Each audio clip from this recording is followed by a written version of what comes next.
As we mentioned, former President Obama is making his debut on the campaign trail for Joe Biden Wednesday. The drive-in rally in Philadelphia marks his first in-person event for Biden this cycle. It's also in a state the former president won twice, but President Trump flipped red in 2016. Our latest CBS News Battleground tracker shows Pennsylvania leaning Democratic this time around, but many states are still considered toss-ups, and nothing is a done deal just yet. For more, let's bring in Ravi Gupta. He served in the Obama administration and worked on Barack Obama's presidential campaign in a number of roles, including fundraising and voter turnout operations. Ravi, thank you so much for joining us. I'm really anxious to hear what you have to say. So the Biden campaign is saying this election is closer than what some estimates are saying. How confident do you think the Biden campaign should be at this stage in the race? Yeah, I think the campaign can both be really confident, but continue to push a sense of urgency among its supporters. And I think that's what Jen O'Malley Dillon, the campaign manager, has been doing. And as you and Sarah just talked about, Biden is in a commanding position right now. He's up 10+ points nationally in the polls. He has smaller but durable leads in state polls.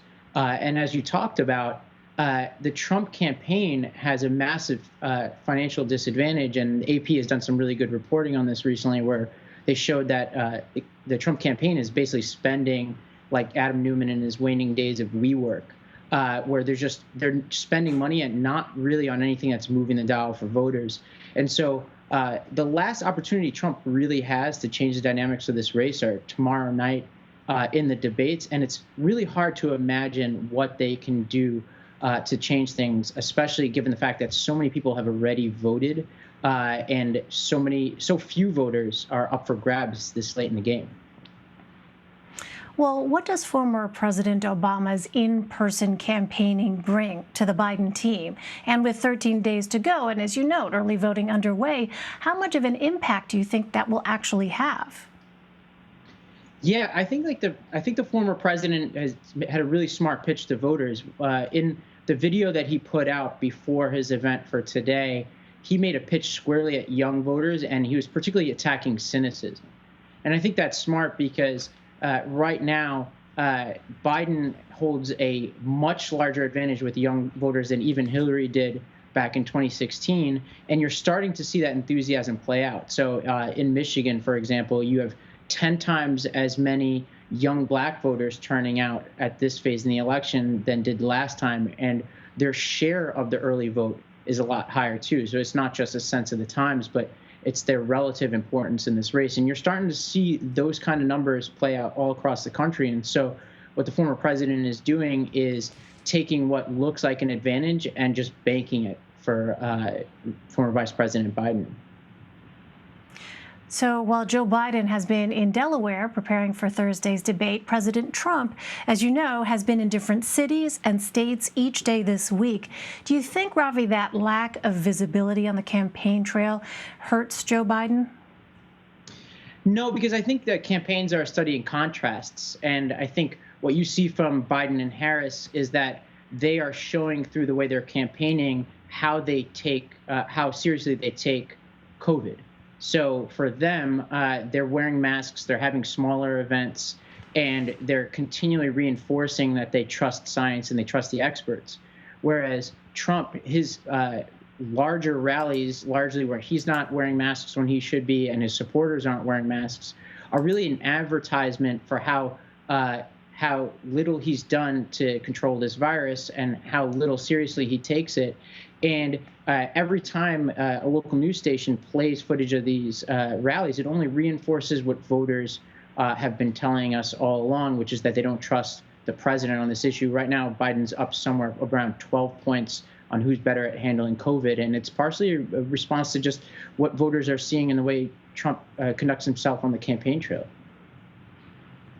Well, the president has attacked Joe Biden, accusing him of being far left, despite his more moderate policy positions, and linking him or casting him as someone linked to socialism. I want to play some of what the president has said during recent rallies. Let's take a listen. Joe Biden has made a corrupt bargain in exchange for his party's nomination.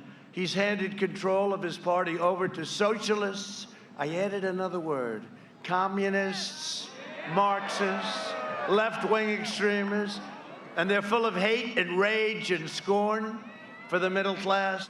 And it's a choice between the American dream or a totally socialist nightmare. That's what you'll have. You'll be a socialist country. Ravi, how effective do you think that messaging is in turning at least some voters against the former vice president, or raising suspicions among some, particularly some subgroups? Because, as you know, that's a message we heard from President Trump in South Florida, say, where there has been some suspicion among some in the Hispanic community about this notion of socialism. And I wonder what your thoughts are on that. Yeah, the president has been trying to hang this around Biden's neck this entire campaign, and it's really hard to make stick on Biden, because Biden won the primary largely because he was not socialist. The primary election came down to the Bernie and Warren wing, which wanted to dramatically expand government, and Biden, who wanted to have government play a larger role, but not nearly as large a role as Warren or Bernie. And he said then, and he said, repeated in the debates, that he's not a socialist. None of his policies are anything that is going to scare voters. And actually, the Times has done some good polling on this, and most of the expansions of government that even Warren and Bernie were pondering are popular with voters. And so, and you see this even in this Siena New York Times polling that came out this weekend, when it says that for the first time ever, Biden is even with Trump on who can better handle the economy. So Trump is trying to make this stick on Biden, and it's not only is it not working, but Biden's actually increasing his standing on who voters trust best on the economy. And so Trump's just running out of time on these attacks. Before we let you go, Ravi, just really quickly, what do you think Joe Biden's mission should be for the debate?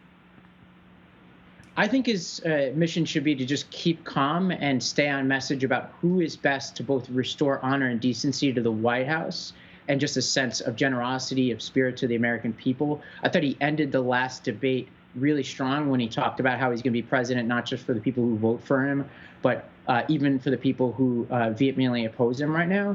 And I think it also is important for him to continue to come back to who's going to best handle COVID, who's going to get people back to work, who's going to get people back in school. And as long as he does that and doesn't take the bait on a lot of these personal attacks on him and his family, he'll be all right. And I don't anticipate the fundamentals of this race changing after that.